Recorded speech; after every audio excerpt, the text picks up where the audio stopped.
Do you feel tired a lot? You might feel like you maybe know why, but you aren't really sure. I'm going to give you some medical reasons. I'm going to give you some other reasons. I'm going to give you some tools to help in case it's not medical. Here are 3 common medical reasons why you may be feeling unusually tired. Your medications may be causing side effects of sleepiness or fatigue. Some of the medications that say take at bedtime, and you're thinking, why do I need to take that at bedtime? Those may have side effects of either dizziness or drowsiness. It could even be blood pressure medicines. Some of the blood pressure medicines, like the beta blockers, that could happen with. Other medication classes are obviously anxiety medicines, anything that will lower the activity in your central nervous system, in your brain and spinal cord, such as opiates, if you're on pain medicine, not the non-steroidals, not the stuff like ibuprofen. That doesn't usually cause drowsiness, although I've seen drowsiness listed on a lot of medications that has been reported that I never would have thought. So anyone could have side effects, and it doesn't matter if it's reported or not. If you think it's attributed to a new medicine you're on, then let your pharmacist and doctor know. These sleep medicines can cause drowsiness because that's what they're intended to do. And seizure medicines. So seizure medicines will lower the excitability in your nervous system. So those also can cause drowsiness or sleepiness. So you might be experiencing fatigue from a medication side effect. Now, if you've ruled that out, the second thing possibly is your hormones. If you're having hormones that are fluctuating, or if you're taking hormones, if your doctor has you on hormones to increase whatever level that's off balance, especially the female hormones, progesterone. Estrogen doesn't usually cause, but progesterone does. If you're on progesterone for pregnancy to keep the baby in, that often should be taken at bedtime because it can cause a huge amount of drowsiness. The third thing is a lot of medical conditions can cause drowsiness, such as multiple sclerosis, seizures. If you have a heart arrhythmia, if you've been diagnosed with a heart rhythm problem and you're on medicines to try to even that out and make it more normal, that condition just by itself can cause drowsiness, and the medicines associated with it can cause drowsiness. Your heart is working overtime to try to figure out how to regulate itself, and it's just exhausting to your system. You may need more naps or need more sleep at night. You may go shorter bursts before you're fatigued and need to rest. All of those that I just listed, there may not be anything you can do unless somehow you find healing, or if you are able to get off any of those medicines. Diabetes, the increased sugar level in your bloodstream, can cause brain fog and fatigue or drowsiness, as well as autoimmune conditions. Check with your doctor, get a full workup if none of these is applying to you.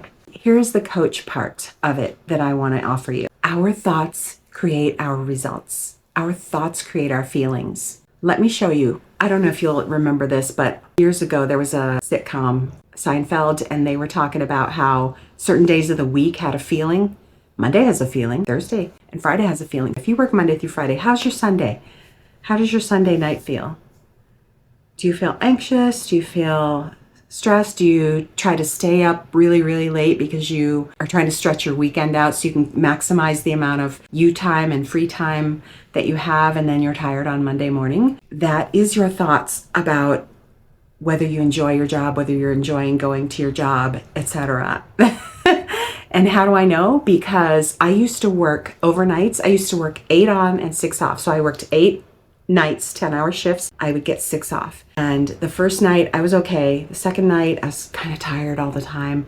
Third, fourth, fifth. By the time the 6th night hit, I started kind of snapping out of it. I wasn't getting very much sleep during the day. 7th night, and then by the 8th night, I had my second wind. Why? Because I was thinking, this is my last night. It's ending. I get 6 days off.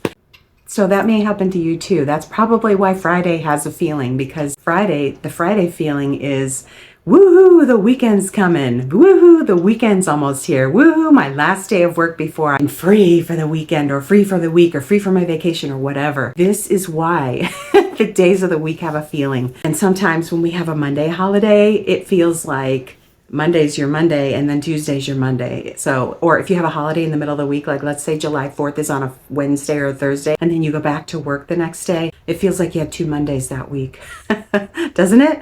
It's because of our thoughts. Our thoughts create our feelings, which create our results.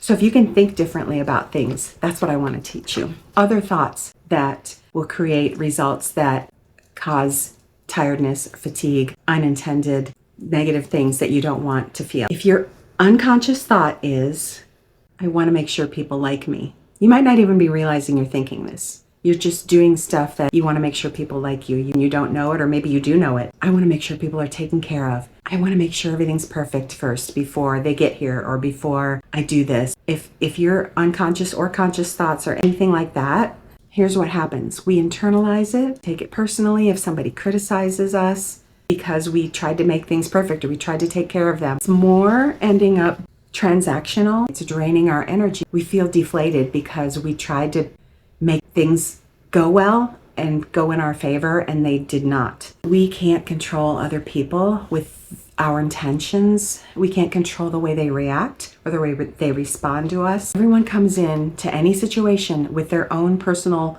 life filter from what they've gone through in their past. The way they see things, the way they react and respond, even us, is clouded by past experiences and what they've gone through. That forms beliefs. If you're doing everything you can to make things perfect, they could still come in and criticize your house and say it looks like a mess or it's dirty, or you could just tell they're criticizing you even if they don't say anything, they're judging you. Some kind of feeling, and then that'll drain you. That's what it is it's our thoughts are creating our feelings. So that is what's causing the drain in your energy, besides not getting enough sleep. If you're getting enough sleep, that will help tremendously. That's what helped me get through, besides having a good attitude and enjoying my job, that's what helped me get through any of the overtime weeks that I've had.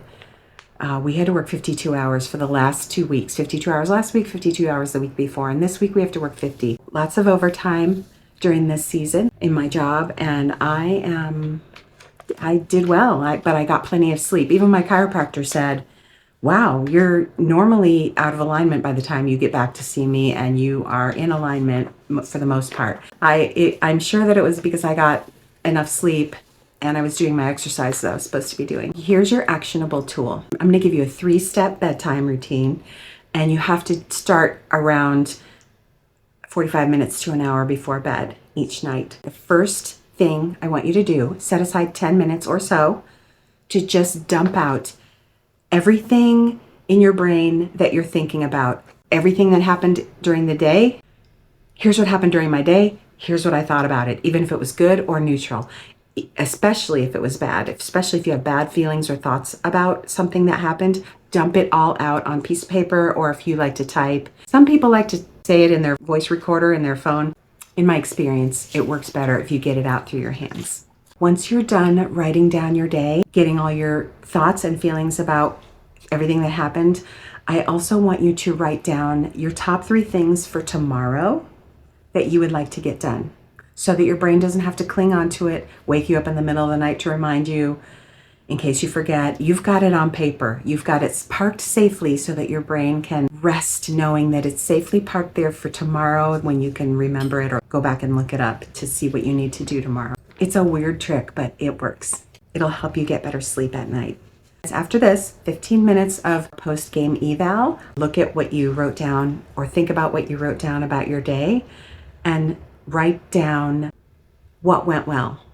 What did you get accomplished? Sometimes I get done with my day and I feel so defeated, like I didn't get anything done. And when it really was, I had too much on my to-do list, more than 3 things, and I didn't get one that I really wanted to get done, but I had thousands of other things to do that I had to get done during business hours. We feel like we didn't get stuff done, but then we did, and we forget about it. Write down everything you got done, everything that went well, and celebrate that. We tend to focus on what's not going well, what happened that was wrong, and that also can drain our energy. When we train our brain to celebrate that we won, celebrate our wins, celebrate what went well that day, our bodies start feeling more positive, feel more energetic. Take time to realize all you've accomplished. I promise it'll be more than you think, more than you remember without your evaluation. Then you can write down what didn't go well. It's probably less than you think. It's probably just looming in your brain, that one thing that you didn't get done, and it might be something big. You can also try to figure out, why didn't I get it done? Is it logistics? Oh, I had to get all this other stuff during business hours, during store hours, etc. Or were you procrastinating for some reason? So you can also figure this out also when you write things down. That's what I want the third part of it to be, is what are you going to do differently the next time? If you figure out you're not doing something daily and it's on your what I didn't get done, try to figure out why. Try to figure out why you're putting it off and procrastinating. If you need help, if you need someone to help you figure out your brain, that's what a consult is for. That is what coaching is for. You can set a consult up with me and we can go through it. If you can say, hey, I keep not doing this and I want to figure out why, and we will get inside your brain and figure out why. Sometimes it takes somebody else to help you figure it out. The third part of your 3-step pre-bedtime routine, do something for you. Do you like to work out at night instead of in the morning? Then do your 10-15 minute workout. You can even do this before you dump, but it might feel easier if you get all that stuff out of your brain first. Do you enjoy reading, but you can't seem to find time? Get a library book, keep it next to your bed, or get your Kindle next to your bed, and then read for 10 or 15 or 20 minutes before you go to bed. Do you have a course that you bought, but you haven't broken it out yet and you keep meaning to get to it, or you've even forgotten about it? Do that for 10 or 15 minutes. If you're wanting to learn a new language and you keep saying you're going to, but you haven't had time, this is your time. You will start building momentum in that, whatever it is, and you will start feeling so much different, so much better in your life after even a month of doing this. It's going to be fabulous. Your energy is going to be increased because you're feeling like you're doing something different and new and something enjoyable for you, and you had a little bit of me time and you got a little bit of time back just for you. Now all this is going to add up. It's going to help you increase your energy, barring that you have any medical issues that can't be helped. The rest of what's draining your energy is this mental stuff, and you're going to be able to help yourself by doing these other things. If you need help, if you need somebody to help you pick your brain, set up a consult. Otherwise, you've got this. Let me know in the comments what worked for you after a month of trying it. I would like to know your success stories. Let's go.